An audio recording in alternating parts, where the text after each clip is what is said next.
Pardon an interruption, this is Troy Hill with the Star Chronicles. If you haven't heard about Anchor, it's the easiest way to make a podcast. Let me explain. First of all, it's free. There's creation tools that allow you to record and edit your podcast right from your phone or computer. Anchor will distribute your podcast for you, so it can be heard on Spotify, Apple Podcasts, and many, many more. You can also make money from your podcast with no minimum listenership.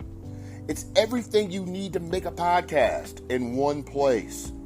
So if you're interested in making your own podcast, download the free Anchor app or go to anchor.fm to get started. This is Brian. This is Casper. Yo, this is ED. This is Darius Lewis. This is Troy Hill, and you're listening to the Knights at the Sound Table. Strip club voice. And I'm letting them know that they're listening to the night. No, Knights Knights at the Sound Table. We sitting at the table, son. Yeah. I might also add in that Brian's the only person got a Tinder profile pic and stuff on his thing here. How's we gonna get through a podcast, man? Cause we be dying laughing. Yeah, was that Ric Flair in the background? We going in the realms that I'm not familiar with. You 50 years old with some skinny jeans and shit. I'm not physically designed to wear skinny jeans. Yeah. I would need to have like skinny jeans, like a kangaroo pouch down there. Because I couldn't wear them any other kind of way.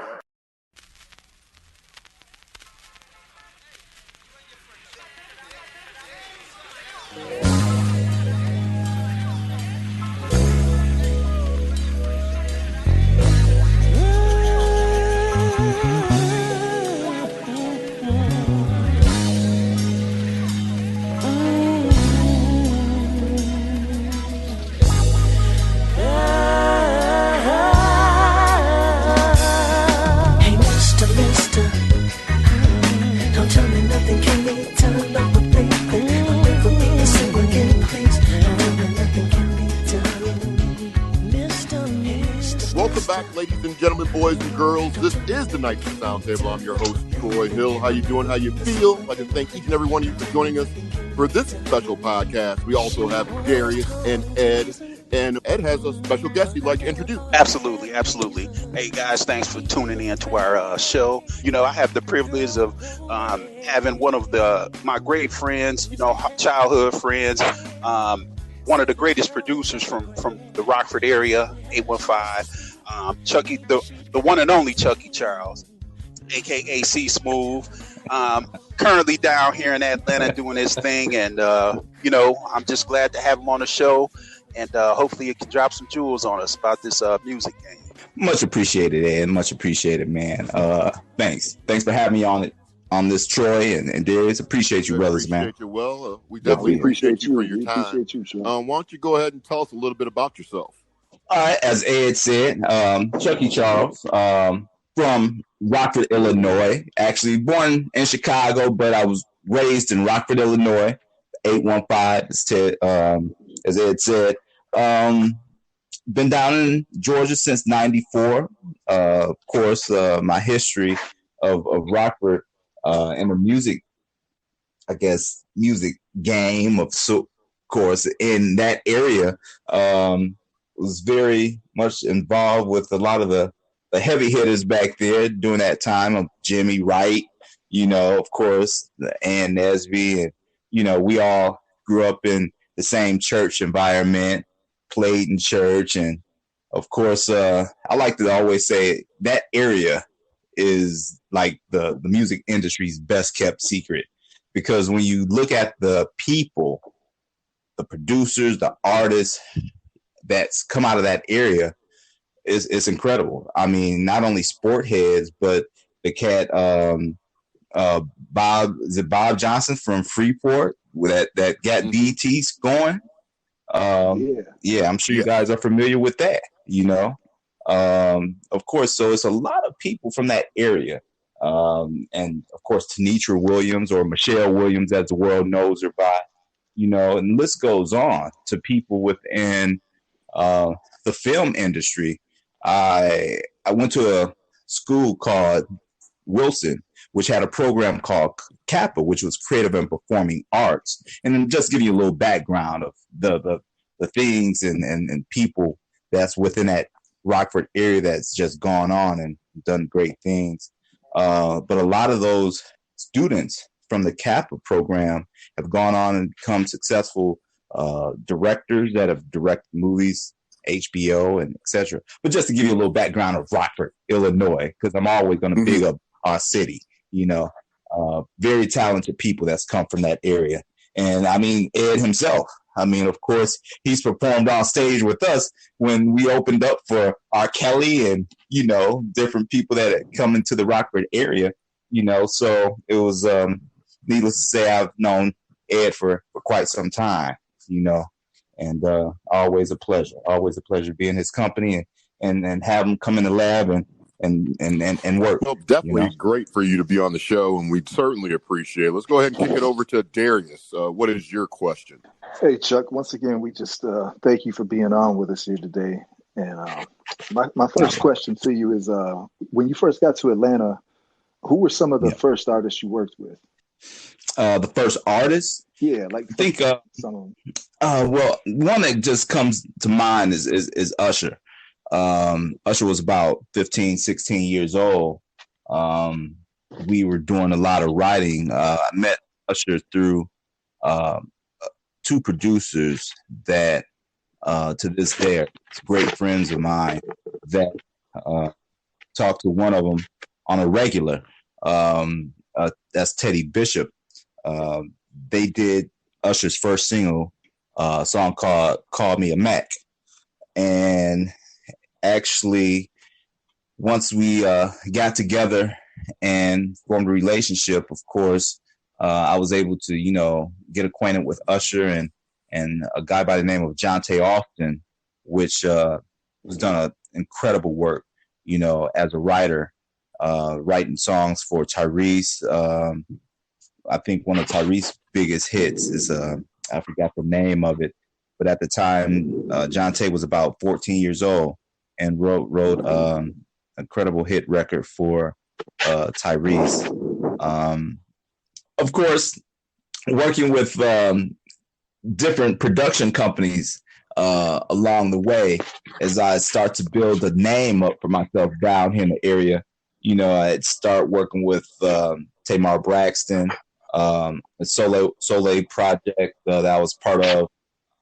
Then, of course, Candy Burris from Escape, a number of people, when I initially moved down to this area and start really grinding. So, yeah, it was, and most everybody who's come through the Atlanta area, that's down here, I've come in contact with and have done work with to a certain degree. Again, we got Chuckey Charles here with us, the Knights at the Sound Table. Let's go ahead and kick it over to Ed. What question do you have? Yeah, really quick. Just moving to Atlanta from Rockford and really not having a lot of entertainment connections. How were you able to, build those relationships down here? Right. I mean, just down with a focused mind, determined. When I moved down, I was introduced to. Well, just to give you a backstory, prior to moving down, I worked for a company called J. Riggins, men's clothing store that was in Cherryville Mall in Rockford, Illinois. And I managed that store, assistant manager. And our regional manager had come down and I expressed to him, I would really love to move down to the Atlanta area. I'll be visiting in a few weeks. And when I come down, I would love to interview with you while I'm down there, because I knew that he was within the Atlanta region. And he was like, well, absolutely, come down, whenever, you get down here, give me a call. Let's set something up. I would love to speak with you, in regards to what we can do. So once I had come down to visit, I set up an appointment with him to, sit and talk. And he was like, well, when you decide to move down, just, I have something that I can, I have a couple stores or 3 stores that I need, to be ran properly. It was a store in North Point, which is north of Atlanta, Perimeter Mall. You might even know some of these places, Ed. Perimeter Mall and Cumberland Mall. So once I moved down here, I managed 3 different stores. And when I moved down here, obviously my focus was totally on the music. You know, of course, that was a means to, of course, working having a job. That was to, you know, keep myself afloat. You know, I had to get an apartment, things like that. So, of course, what occurred with that in the mall, if you're late opening the mall, you can get fined. And how that became a concern was I was in the studio working, and I would stay in the studio for, you know, all throughout the night, having to get up in the morning, you know, to rush home, take a shower, and beat it to the job to open the store up at 8:30 in the morning when the malls open up around 10 or so. Of course, I had to open the register and do all the necessary things like that. Long story short, I started doing some projects with Sugar Ray Leonard's son. He had a rap group that he was involved in, and start doing work with him. And eventually I started doing work in New Jersey and different places. And I started to be more concerned about opening the store up on time, because if you open the store up late, you're fined like $250 per minute, at least during that time.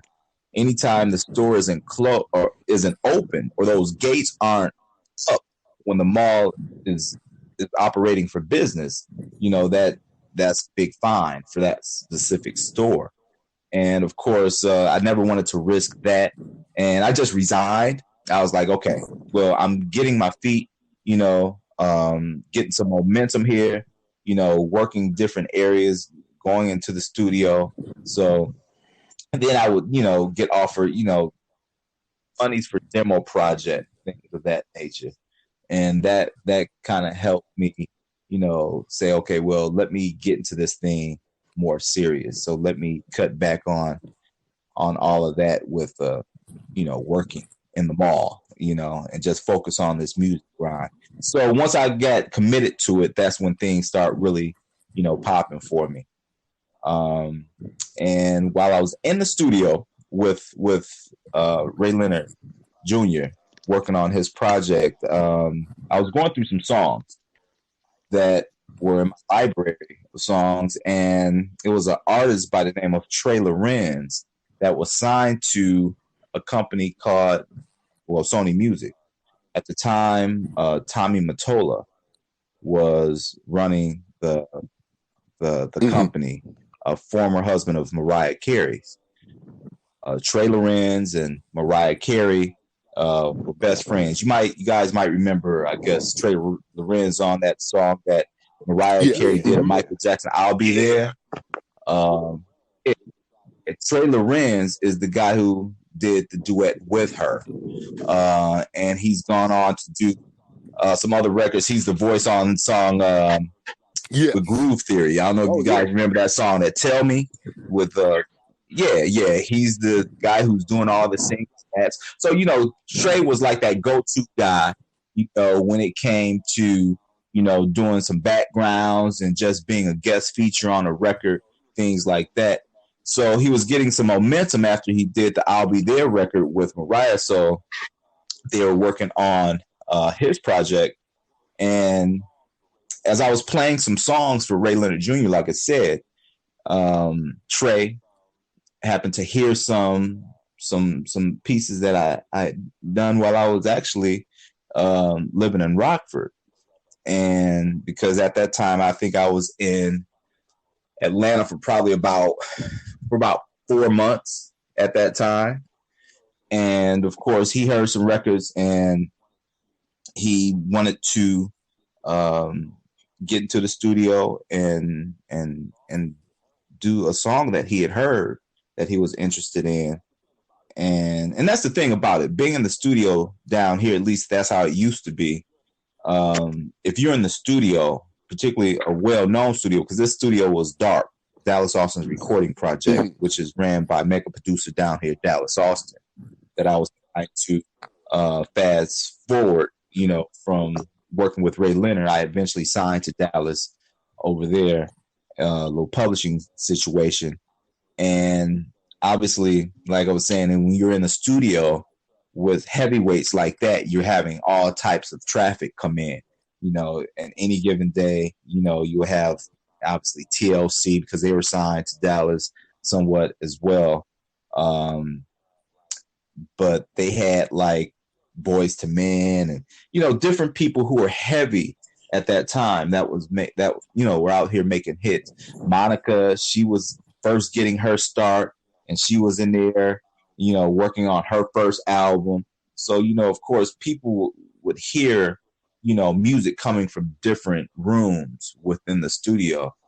And of course, that's how a lot of records are put on, projects. A lot of people wonder why can't, somebody from the outside get their record on an album?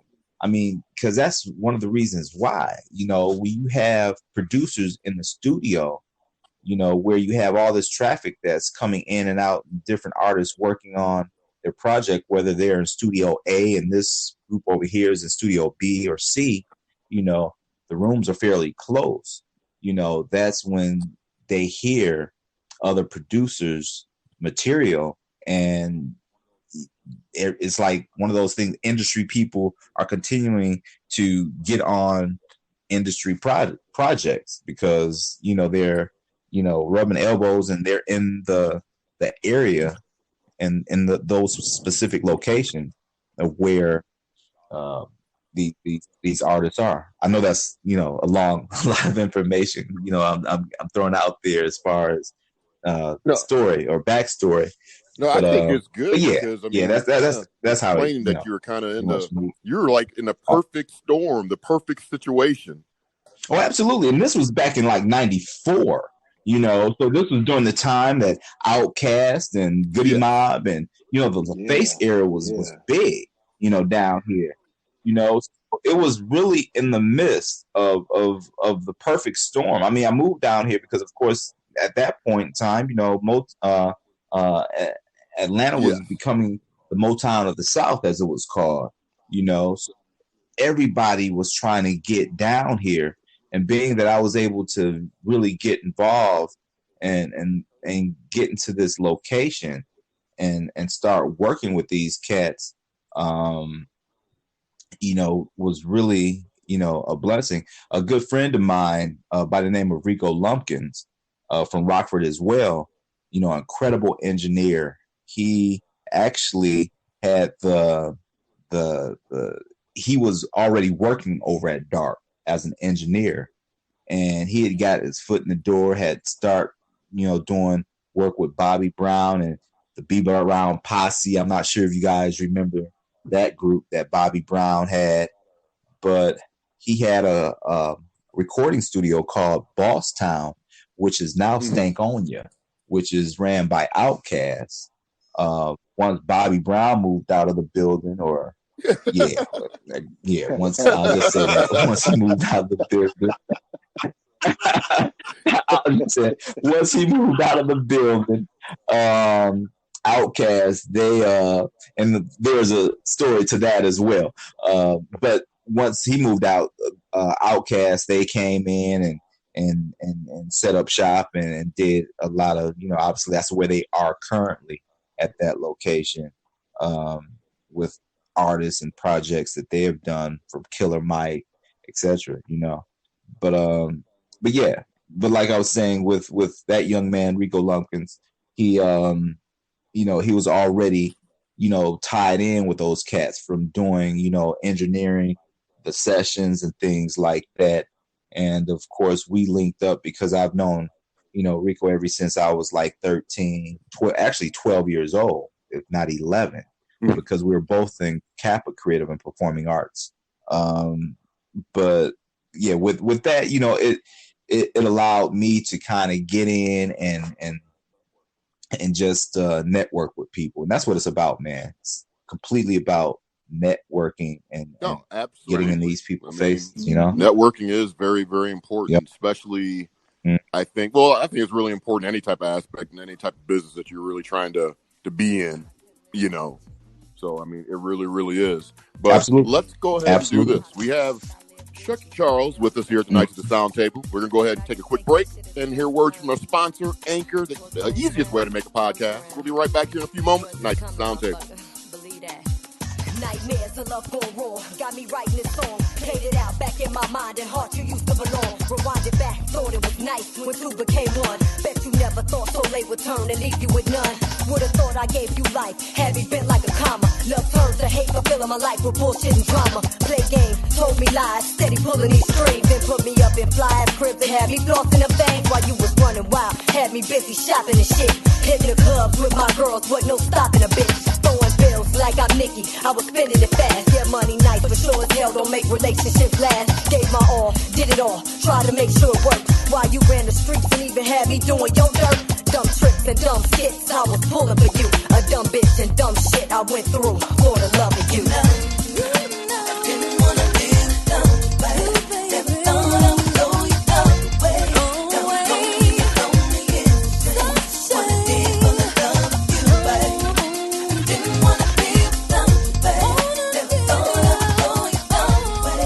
Now lonely, lonely is what I did for the love of you. Would've gave my life to save yours, nigga. Push came to shove. A bullet with your name, I changed to mine. And nigga, that's love. Prayers that you be spared from wickedness that lived in the streets. And when them niggas you was beefing with start bringing the heat, I got involved in Check. Yeah. Put 'em up. Yo. JT Money. Throw 'em up. JT Money. So lady. Who that?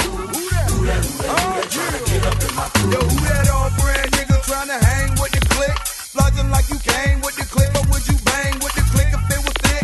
Or do you just ride dick? The player, I don't know you niggas. Our special guest today, Chuckey Charles, music producer. You having fun so far? Man, of course, always chopping up with you guys. You know, it's a pleasure. Back over to Ed. What question do you have? Yeah, I got kind of a two-part question. The first is, being in the music industry, at least now, a lot of people get into it because they think they're going to get paid. So the first one to be is, when did you realize, what kind of money you can make? I know this was back in the 90s. And then the second part of be is, when a song is put out, people that don't know the industry just assume the artist is making all this money. But I know there's different components. You got the producer that needs to get paid, that gets production credit. You get the songwriter a lot of times, and then the artist. Just kind of give us a breakdown a little bit about how those things work. Well, the artist is always the last to get paid.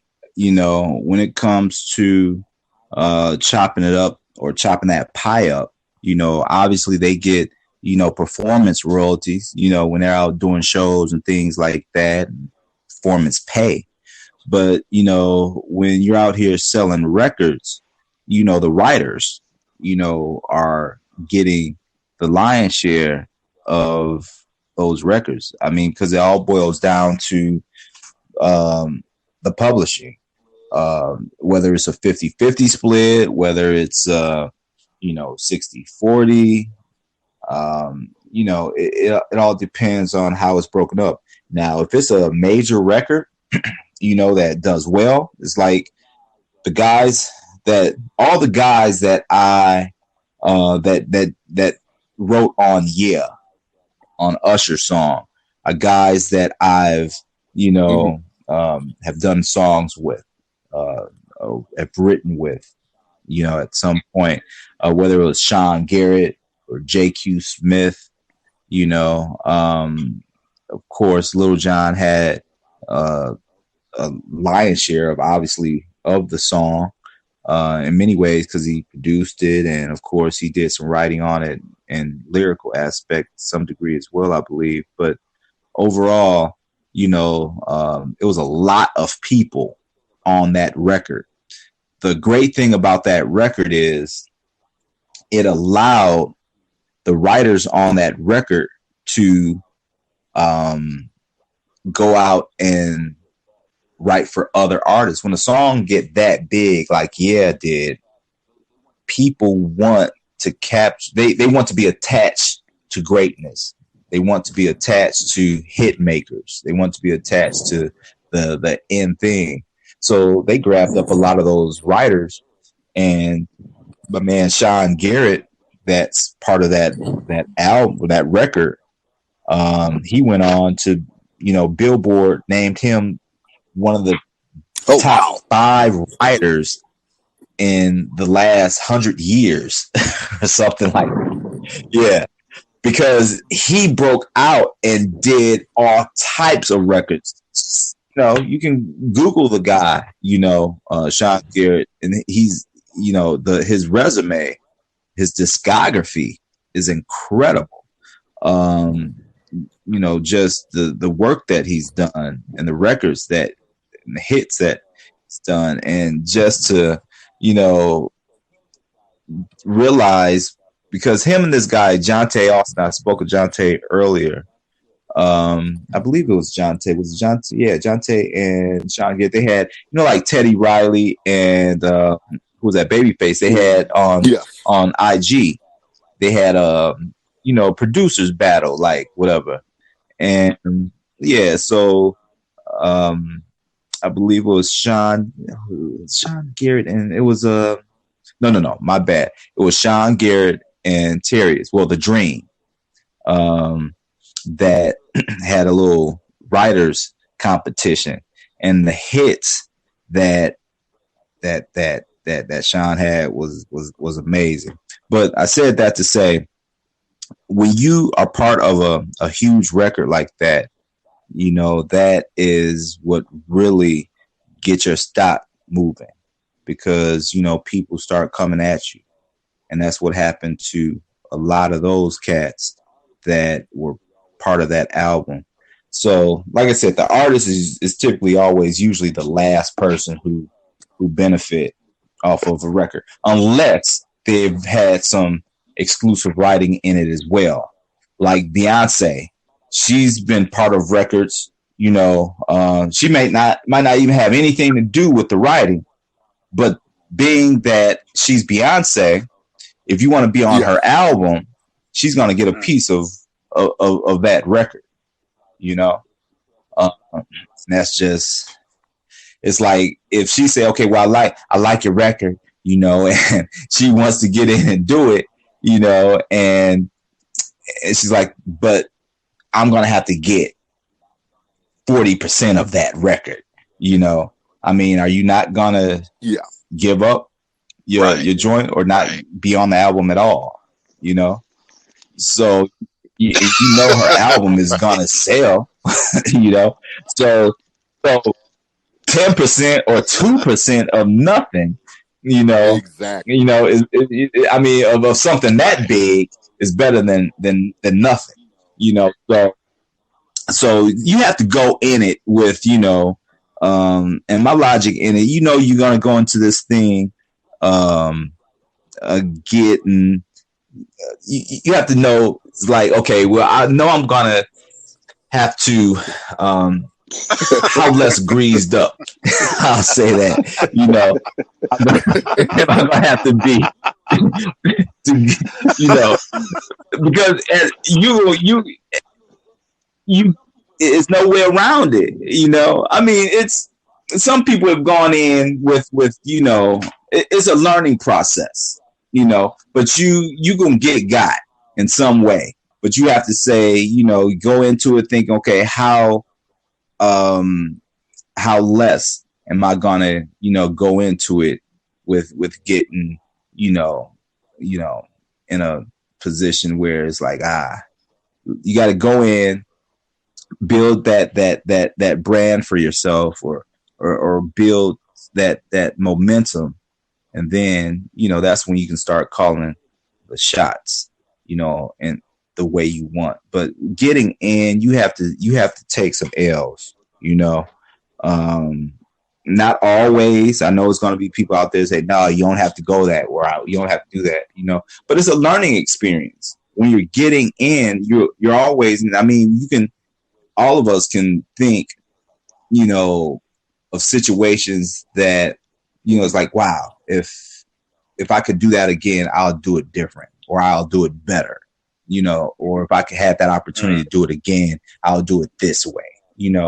It's always those moments, that you're going to have, and especially when you're green in the industry or any business and you're just learning the ropes. You can read all the books, all the Donald Passmans, all you need to know and all you better know about the music industry and all of that, like a chief or whatever. But it, when you start really getting into the trenches of this industry, it's a lot of sharks, and you have to be prepared to see how, the wave is moving when you're swimming with them, and how you got to move with them. But it's all a learning experience as you move along. And that's in anything you do. You ride a bike, you're going to fall. You get back up. Hey, Chuck, I know you've done some work in the film industry. Just wanted to ask you, is there a big difference between scoring a film and producing an album? It's apples and oranges, man. Each one come with its set of I guess what can I say? Excitement and downside of it. You're dealing with directors and producers, people that are creative as well. They have a vision, and the thing is, you have to transfer their vision overall into this body of work within a music realm of where it matches their vision. The details, they're very detailed. When dealing with, certain artists in the studio on the music side, you can have that same effect, but it's not as deep as it is with directors and producers of a film, which I totally respect their creativity. When you're doing a film, and when someone can write a whole story and create something that evokes emotion and all of that they have within their film, that's heavy and that's deep when you can have that ability and to be that creative. But yeah, it is. It's a big difference when it comes to the production element of scoring a film. Most people just see the end result. They go to a movie, they sit in the theater for an hour and a half or so, and that's what they see, an hour and a half body of work. They don't know that it took 800 plus hours to do the music for that film. And it's a lot, and that's not an over exaggeration of time.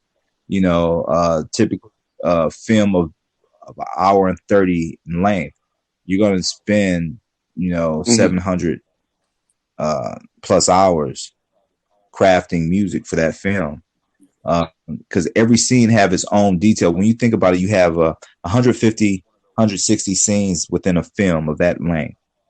And each one of those scenes, you're going to have every other scene or so is going to have some sort of musical underscore, Now, not to get it confused with a soundtrack.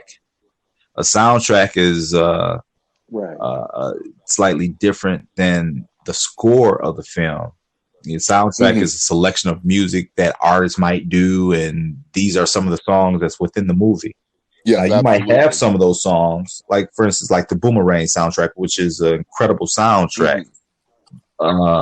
It's a soundtrack, but not the movie score of the film itself. Because you have different scenes. For instance, just to use Jaws as an example, you have that sound when Jaws is approaching to snatch somebody up. You know, you had that dun dun dun dun dun dun dun. You know, you have that. Yeah. So that's exactly. So each scene needs to evoke that type of it needs to capture the emotion within that specific scene, whether it's just string line or flute line of sorts that's going through.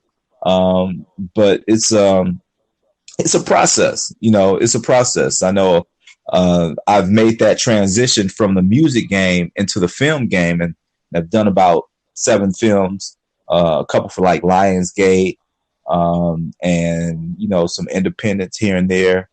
And it's always, you know, exciting. I just got off the phone with one of the producer directors of a film that I did, and she was saying how she just had a screening for the film. It's like, I just want to call you and just, wow, every time I see this film, it's just like, you are incredible with the music you did. I was like, oh, thanks. You know, I'm always flattered and humbled and appreciative when someone give me the love that they give me when, you know, when doing something for them or their body of work. You know, it's always a pleasure to know that I created the vision, you know, that they were wanting within their film. And that's the highest, you know, goal of what we try to achieve. You know, when you do something for someone, you want the end result to be appreciated in that manner. Again, you're going to hear about the wonderful people at Anchor, the easiest way to do a podcast. We'll be back in a few moments.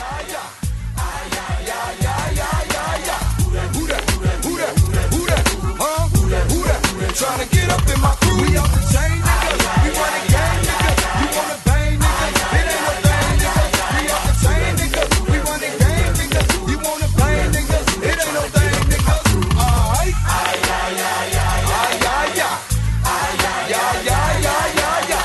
Who that?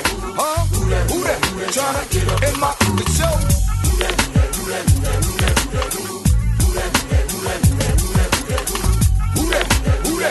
that? Huh? Who that? Trying to get up in my groove. Yeah.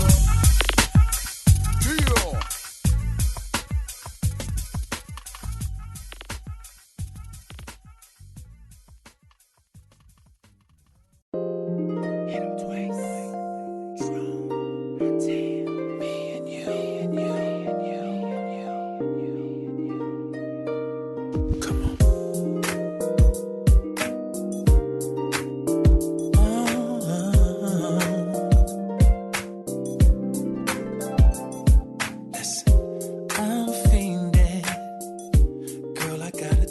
This is the Nights at the Sound Table.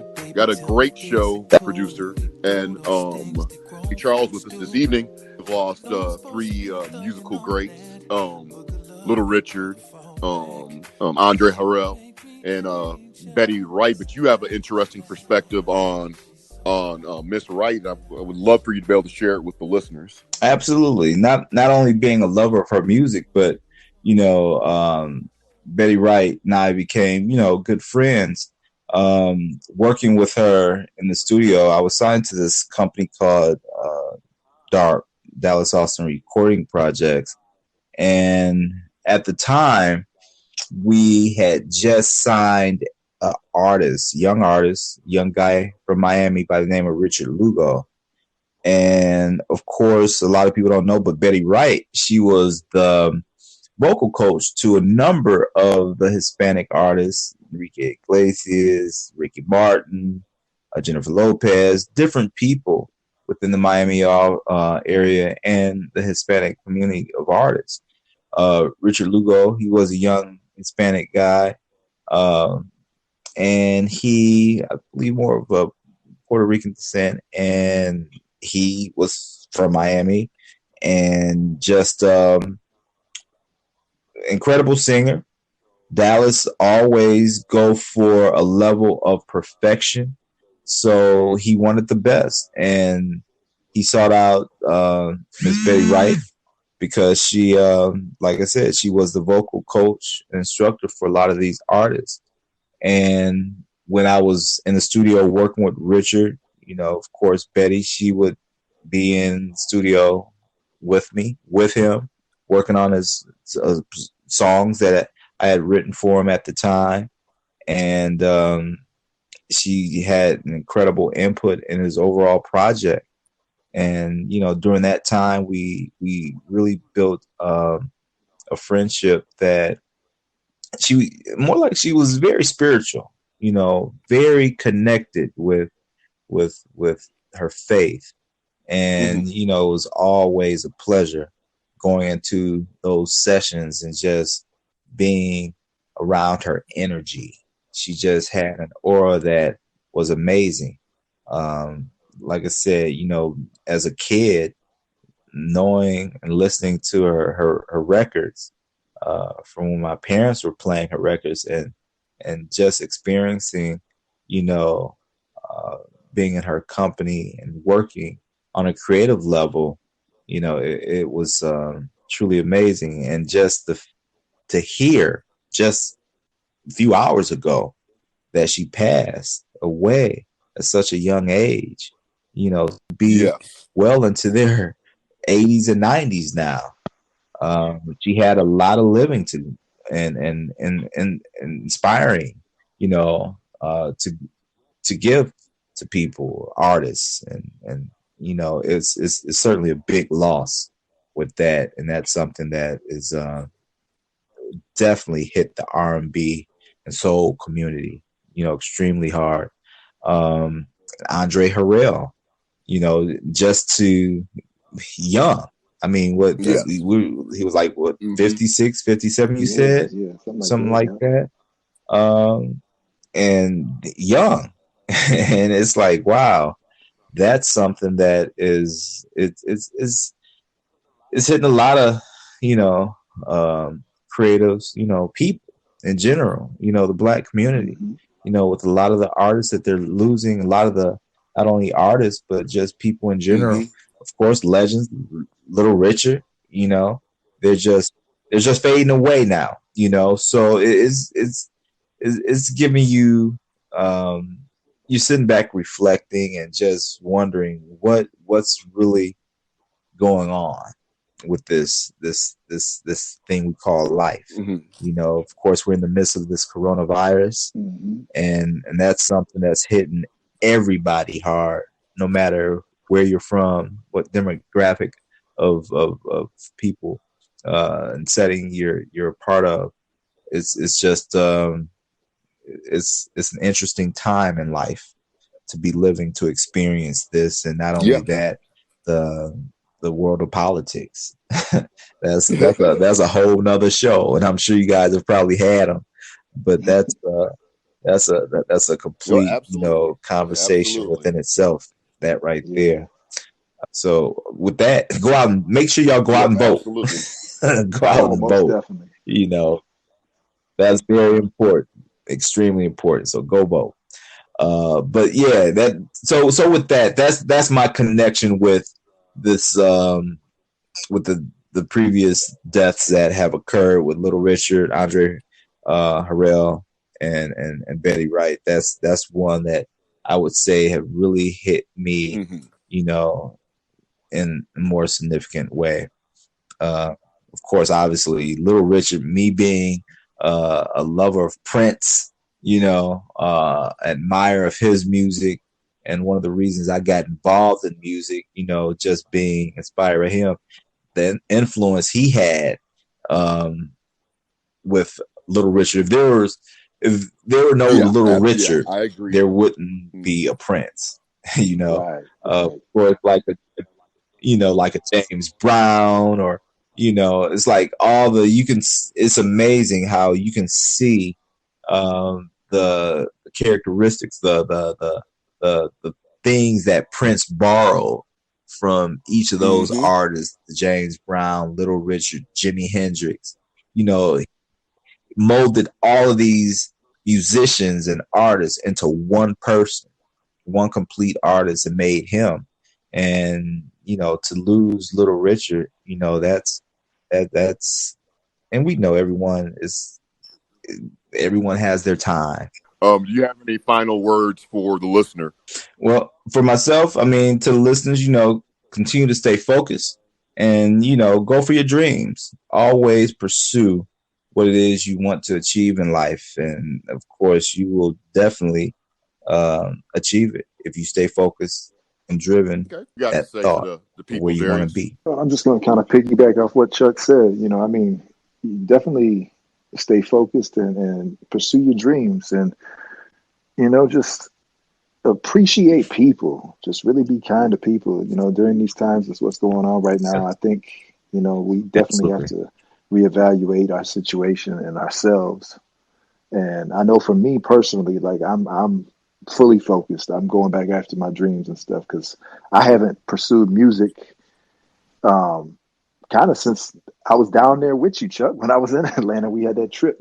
Yeah. And I came back and just really didn't get into it. But now I'm fully focused on getting back into that's it. very good stuff. Just I'm That's going to what's just close up. with the people. Just make sure you're being mindful and being kind to one another and stuff. I mean, there's no reason to show ill will and just be disrespectful towards people. Just go ahead and just be more positive in your life.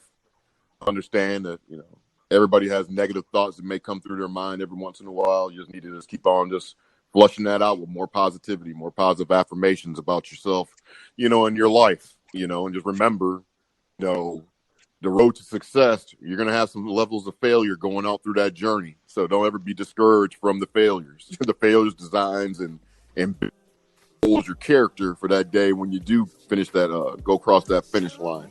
So that's all I have.